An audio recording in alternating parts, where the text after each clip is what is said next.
Assalamualaikum warahmatullahi wabarakatuh. Kami dari kelompok 9 akan mempresentasikan hasil diskusi kami mengenai pajak penghasilan dalam perspektif hukum pajak, analisis yuridis tindak pidana penggelapan pada PT ASEAN Agri Group. Di sini saya dan rekan-rekan saya akan mempresentasikan hasil kami. Sebelumnya perkenalkan, nama saya Hayausna Mairafa dengan NIM 2408010-628 dengan nomor absen 39. Kenalkan, nama saya Pak Jamal dengan absen 32, NIM 2408010-620. Kenalkan, nama saya Nurul Maharani dengan absen 9 dan NIM 24080100073. Pengertian pajak itu sendiri yaitu suatu kewajiban yang harus dipenuhi oleh setiap warga negara kepada negara yang sifatnya memaksa dan diatur di dalam undang-undang. Penerimaan pajak dari pajak ini digunakan untuk membiayai berbagai kebutuhan negara, termasuk pengeluaran pemerintah serta mendukung kesejahteraan dalam masyarakat. Selanjutnya, saya akan menjelaskan mengenai pajak penghasilan itu sendiri, di mana pajak penghasilan merupakan pajak yang dikenakan terhadap subjek pajak atas penghasilan yang diterima atau diperoleh dalam tahun pajak. Adapun dasar hukumnya yaitu Undang-Undang Nomor 7 Tahun 1983 beserta perubahannya dengan ketentuan terbaru yang dipengaruhi oleh Undang-Undang Harmonisasi Peraturan Perpajakan tahun 2021. Selanjutnya kita akan bahas subjek dan objek PPh. Subjek PPh adalah pihak yang wajib membayar pajak penghasilan yang kita kenal sebagai wajib pajak. Berdasarkan UU PPh nomor 36 tahun 2008, subjek PPh terbagi menjadi 6: orang pribadi dalam negeri, orang pribadi luar negeri, wali samudera bagi, badan dalam negeri, badan luar negeri, dan bentuk usaha tetap atau TUT. Sementara objek PPh adalah penghasilan, yaitu setiap tambahan kemampuan ekonomis yang diterima wajib pajak, baik dari dalam maupun luar negeri. Cakupannya sangat luas, mulai dari gaji, laba usaha, dividen, bunga, royalti, sewa, keuntungan penjualan harta, hingga sewa pos Bank Indonesia. Intinya, hampir setiap bentuk penambahan nilai ekonomis berpotensi menjadi objek PPh. Baik, selanjutnya saya akan menjelaskan dan menyebutkan jenis-jenis pajak penghasilan itu sendiri. Di sini ada 8 jenisnya yang saya akan jelaskan.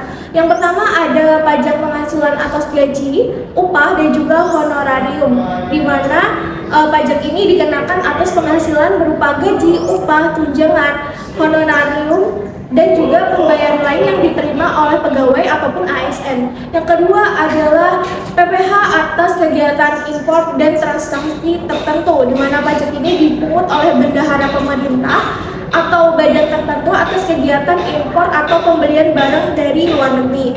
Lalu yang ketiga ada PPh atas jasa, sewa, dan juga modal, di mana pajak yang dikenakan atas penghasilan dari jasa, sewa, dividen, bunga, dan juga royalti. Lalu yang keempat ada PPh atas penghasilan luar negeri, di mana pajak yang mengatur pengkreditan pajak yang telah dibayar di luar negeri terhadap pajak yang ada di Indonesia.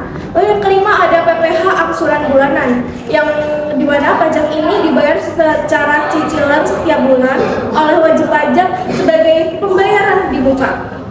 Lalu yang keenam ada PPh atas wajib pajak luar negeri, di mana pajak ini dikenakan atas penghasilan yang diterima oleh wajib pajak luar negeri dari Indonesia. Lalu yang ketujuh ada PPh atas penghasilan tertentu bersifat final, di mana pajak final atas penghasilan tertentu ini seperti bunga, deposito, sewa tanah atau bangunan, dan juga UMKM. Lalu yang terakhir ada PPh atas penghasilan kena pajak umum, di mana pajak ini mengatur tarif umum PPh bagi wajib pajak orang pribadi dan juga badan berdasarkan penghasilan kena pajak.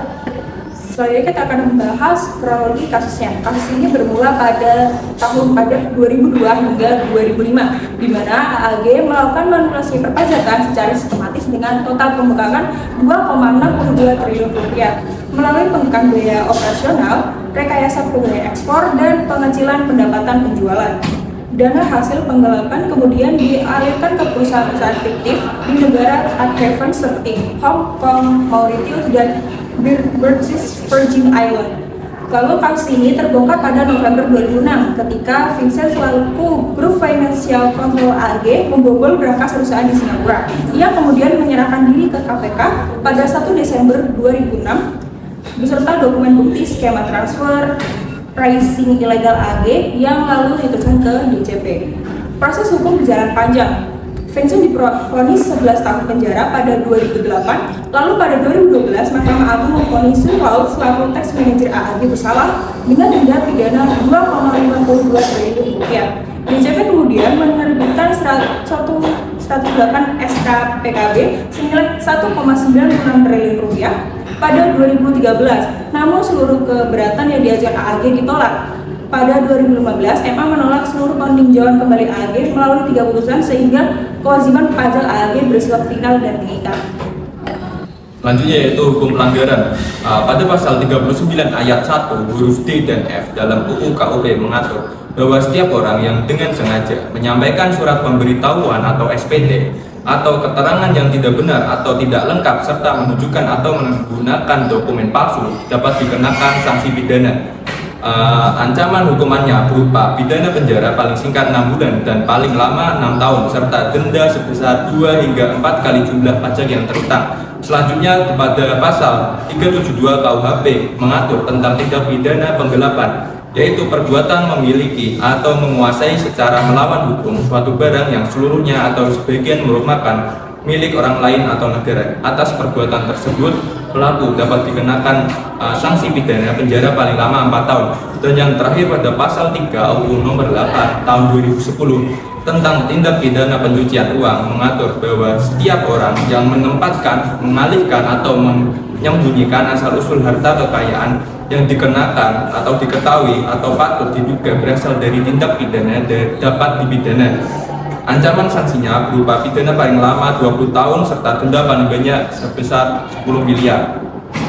Mungkin sudah dijelaskan oleh teman saya mengenai kronologi kasus. Di sini saya akan menjelaskan mengenai analisis kasus yang sudah tadi dijelaskan. Di mana di sini saya lebih memfokuskan pada dampak dan juga sanksi. Di mana dampak dan sanksinya ini yang pertama ada kerugian negara sebesar 2,62 triliun, lalu juga wajib membayar kurang pajak yaitu PBH dan juga PPN. Ketiga ada dikenakan denda hingga 200% dari pajak yang terutang. Lalu yang keempat diterbitkannya SKPKB dan juga SKPKBT oleh otoritas pajak. Lalu yang kelima ada dilakukan penagihan aktif seperti teguran, surat paksa dan juga penyitaan aset. Selanjutnya ada aset perusahaan dapat disita untuk menutupi kerugian negara. Ada pula pengurus perusahaan dapat dipidana penjara. Selanjutnya ada kasus dapat dikaitkan dengan tindak pidana pencucian uang, lalu juga menurunkan kepercayaan publik terhadap sistem perpajakan itu sendiri, dan yang terakhir menjadi contoh penting untuk menegakkan hukum yang pajak yang tegas. Kasus ini menunjukkan bahwa penegakan pajak masih menghadapi berbagai kendala, seperti belum jelasnya peraturan mengenai pertanggungjawaban pidana bagi perusahaan korporasi serta adanya praktik pemindahan keuntungan ke luar negeri yang sulit diawasi. Selain itu, proses penyelesaian menjadi kompleks karena melibatkan 2 jalur sekaligus, yaitu administrasi perpajakan dan juga pidana. Di sisi lain, penarikan kembali aset juga tidak mudah karena sebagian aset telah dipindahkan atau terkait dengan pihak lain sehingga menghambat pemulihan kerugian negara secara optimal. Baik, untuk penyelesaian kasus itu sendiri yaitu pada poin pertama, penanganan perkara dilakukan melalui jalur administrasi berdasarkan pasal 44B UU KUP dengan kewajiban melunasi seluruh pajak terutang beserta sanksinya sebagai syarat penghentian proses pidana itu sendiri.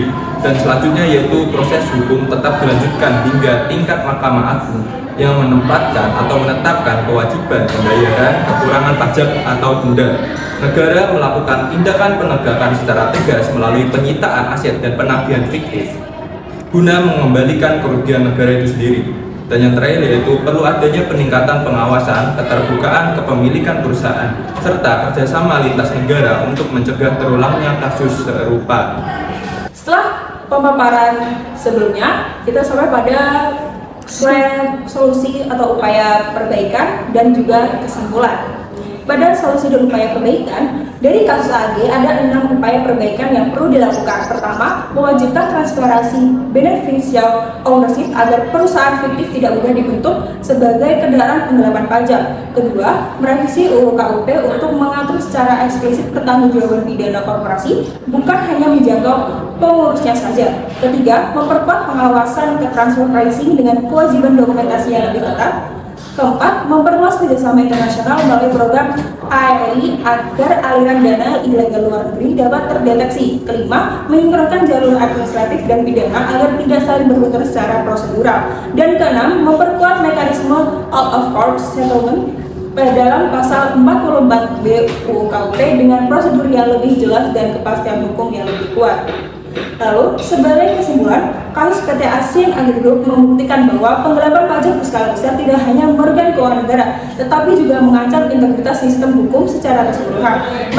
Manipulasi senilai 2,62 triliun rupiah yang dilakukan selama 4 tahun menunjukkan betapa canggih dan terencananya praktik tax evasion lintas jurisdiksi. Kasus ini juga mengekspos 3 kelemahan mendasar: belum adanya regulasi pidana korporasi dalam UU KUP, tidak jelasnya mekanisme eksklusi aset yang diagunkan ke pihak ketiga, serta ketiadaan prosedur yang tegas terkait keberatan atas SKP berbasis putusan pidana. Oleh karena itu, reformasi yang dilakukan bukan sekedar penegakan hukum yang reaktif, melainkan pembenahan sistem secara struktural melalui penguatan regulasi, transparansi, korporasi, dan sinergi kelembagaan yang sulit antara DJP, Kejaksaan, KPK, dan PPATK.